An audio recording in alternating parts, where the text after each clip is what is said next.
Hello everyone, it's Wednesday morning and coming to you here from the church again in a different room. Perhaps you recognize this room. I know some of you certainly do. Your young people for sure. This is the junior church room upstairs.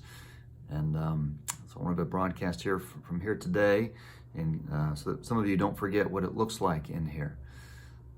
It's Wednesday morning, mid-morning, and so I'm just bringing you an update from the church's standpoint. We mentioned to you on Sunday that we had a meeting as a leadership last night to discuss some of what was taking place with the government's executive orders and those that came down to us. And having read those orders and had some discussion about them, the orders for the stay-at-home order is in effect until May 31st, and that includes no gatherings of 10 people or more. And so given that from the governor, that is what we will do.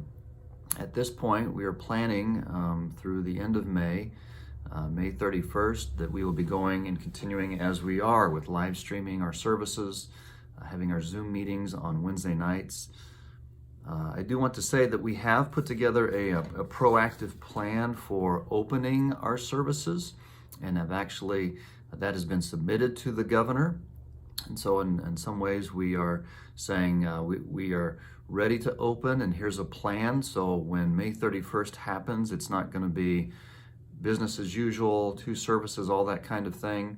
There's some appropriate phasing in of meeting together that we've gotten counsel on from the White House, actually, and those in the White House that are counseling churches and faith-based organizations. And so we have submitted this to the governor. It was discussed with his task force yesterday, and just a plan as to how to phase back in. And if the governor were to come back and say, we like that plan of phasing back in, and we think that might be appropriate to go ahead and do now, then we might change this, and we might execute it sooner than May 31st.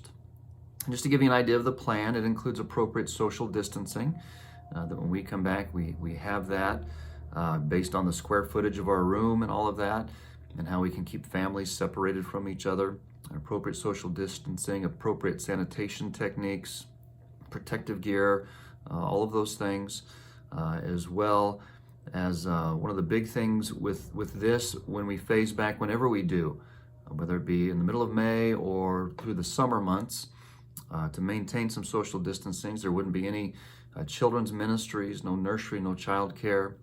So we could probably just plan on that there won't be any of that really throughout the summer. And because it's hard, obviously, to keep those kids away and get them to understand what social distancing means and all of that. So I just wanted to update you on that, and I would just ask you to pray. We all, I think, desire to meet, and I've heard from many of you who said, we're just eager to get back and meet together, and when will this be over?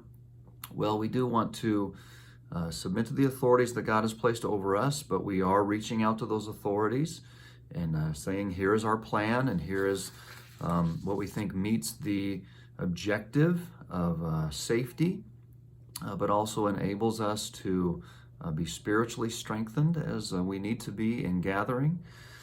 And so that has been submitted and communicated, and as soon as we know something or hear something back from our officials, we'll let you know.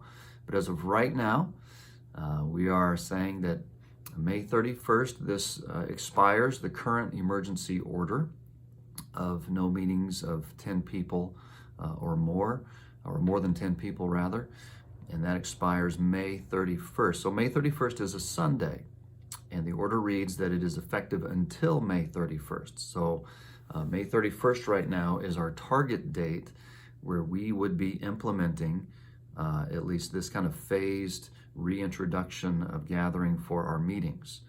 So that may happen sooner. We're waiting to hear about that, but this will be the case as far as May 31st. So I know that, again, as I said, is disappointing to many of you, and you're eager to come back, and I'm glad for that. I'm thankful that so many people are eager to do that, but this is the best that we can do for now. Well, in the end, let me just encourage us to do this in the meantime. Proverbs 3, 5 and 6, familiar verses, say, trust in the Lord with all your heart And do not lean on your own understanding. In all your ways acknowledge him, and he will make your paths straight. And so it's at this time that we need to trust in the Lord and not lean onto our own understanding. There's a lot of that flying around. I read a good article this week on both sides of this issue. Should churches open? Shouldn't they open?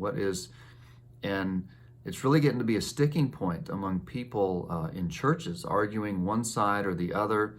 And some pastors are really concerned this is becoming divisive. It's becoming very much a real issue in the church. And this article just really did had a good perspective of saying, you know what, we've not been through this before. We may come out of this on the other side and say, you know what, we should have done things differently, or maybe it wasn't as bad as we thought. But always the greatest thing in any time like this is charity. And it's really having what we would call a low opinion of our own opinion, and not making it such a sticking point that we would actually create strife, or we would actually get people stirred up over things that, the Bible hasn't directly addressed how to deal with a pandemic. And so we can discuss that and hold opinions about it, but let's not make them to the point where it becomes a challenge and creates a rift. And so we are gathering information as best we can from professionals and people in state government, and seeking their advice on this, and so that we can move forward with a good testimony in our community, that we are striving to adhere to what is we're being told to do, and also looking out for people's safety. So it's in these times that we don't lean on our own understanding, but we look to God and his ways, and know that he has the priority of loving others, certainly, but the church, the name church, means assembly. And God has said that is essential and necessary. And prolonged time without that really does have a negative effect. And so we trust God in his ways, and we're leaning not on our own understanding, but looking for his ways in this. So God bless you. I hope you all are well. And if there's anything that I can do for you, or Pastor Andrew, I hope that you'll certainly reach out to us.